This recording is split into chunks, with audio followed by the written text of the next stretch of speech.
pagsubok sa buhay. Nawa ito mapapalalim din sa kanilang mga pananampalataya sa iyo at magiging sentro ng pag-ibig sa bawat isa.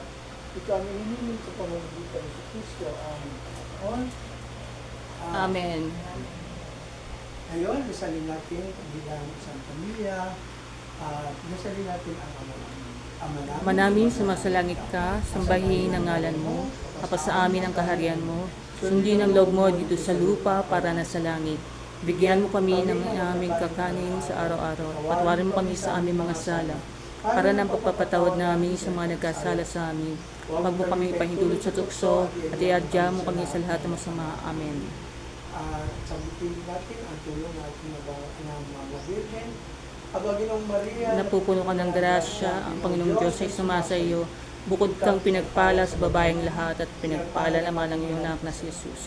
Santa Maria, Ina ng Diyos, panalangin kami makasalanan, ngayon at kung kami mamamatay. Amen. walapit sa Ama, sa Anak, ng Espiritu Santo. Para nung unang-una, ngayon at magpakailanman. Amen.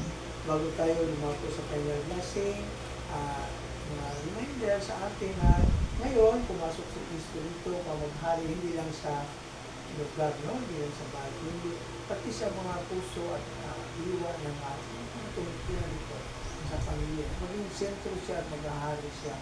At importante na habang tayo nananalangin sa Diyos sa kanyang pagbabasbas dito sa paligid, sa loob, hindi lang protection against sa mga evil spirit, sa mga kung ano-ano, kung hindi, yung pagiging gabay, ang kanyang pagbabasbas ay pagiging gabay upang ang lahat ng nakatuna ay magkaunawaan, yung ang pag-ibig na ugas, at the same time yung listening, importante yan, sensitivity sa pangailangan sa bawat isa, yung pagsasabuhay ng buhay ni Kristo. At yung pagbibigayan, yung magandang loob, hindi lang sa loob ng tahanan, hindi pati sa ating mga pagkakataon, pagkaspasok dito, no? At the same time, communication.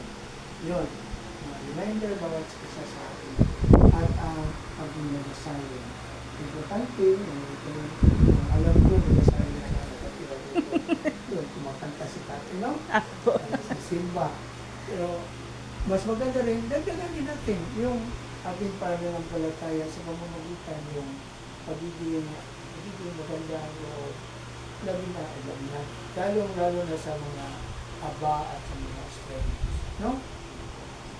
Sumayin niyo ang Panginoon. At sumayin niyo rin. At manalangin sa inyo ang Panginoong Diyos, makapangyarihan, Ama, Anak, Espiritu Santo. Amen. Amen.